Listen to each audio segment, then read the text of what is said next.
Now, Britain's annual rate of consumer price inflation rose unexpectedly to 4% in December, the first increase for 10 months. This uptick is expected to complicate the timing of planned interest rate cuts from the Bank of England.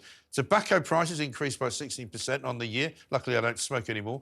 But alcohol was up 9.6%, and broadband prices are going to jump as well. Joining me now to make sense of it all is the editor-at-large of the Money Mentor at the Times, Georgie Frost. Georgie, welcome. Good evening, Mike. Nice to see you. Thank you. Are you still smoking? Is smoking going to affect you? Not after these price rises. No. I mean, dry January is a great time as well, I have to say. I have to say, I'm absolutely always staggered by finding out how much things cost. I think people are just taking the mickey now. They're just going, I'll tell you what, see that bottle there, that bottle of gin, it used to be 15 quid, we're going to make it 25, and people will just buy it.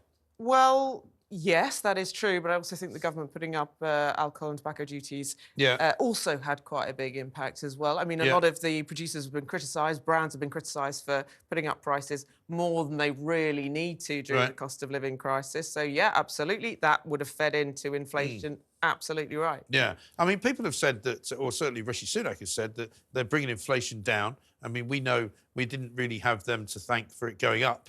Apparently the plan is still on course as well. Well, they keep saying it's gone up. Yeah, they keep saying they've got a plan. Yeah. But they were telling us just before Christmas that inflation was coming down, weren't they? So this is the problem with taking ownership when something falls in the right direction, is you sort of have to take ownership when it goes in the other direction. I think we're all a little bit surprised by today's very tiddly increase in the CPI rate of inflation.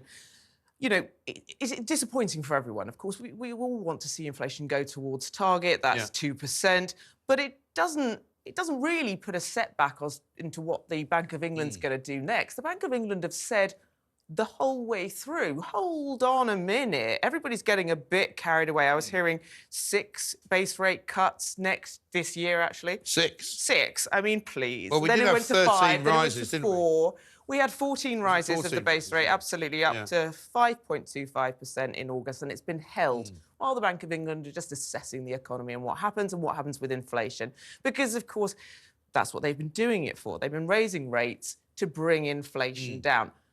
Not quite sure what the government has to do with it or Rishi Sunak. However, that's what the Bank of England can do about it. There are lots of other external factors going on which may impact what happens from this point on. We are still on target, as everyone predicts, but as you know, economic forecasts are often wrong. I mean, the Bank of England hasn't played a blinder here, has it? I mean, I suppose a lot of people will be watching this going, what about mortgages? Is my mortgage going to come down this year or not? Exactly right. So as I said, look, we are actually lower than the Bank of England expected in terms of inflation. So while it's ticked up a little bit, we're still lower than where we thought we were, and we are still on target to get to 2%. Yeah. Be that as it may, there are lots of geopolitical factors going on in the world right now. What's happening in the Red Sea hasn't filtered through. Those sorts of issues, Ukraine war still going on, tensions in the Middle East, and closer to home, we have coming in April, national wage rises, benefits going up. So I think the Bank of England will be looking at that very closely. The next meeting on the 1st of February, I can't think they're going to cut rates then. I think all the noises say that, you know, hold steady. We need to see this come to a really stable place. Otherwise, what's the point? You're seeing it all around the world as well. This path to a 2% target is going to be a little bit rocky.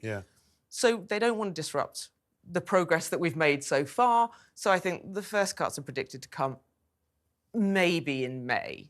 But of course, as you say, what does that mean for mortgage borrowers? You know, those on tracker rates, which follow the base rate of mortgage, base rate of interest. Of course, those almost 1.6 million people who are coming off their fixed rates will be looking at that going, what on earth am I going to have to pay?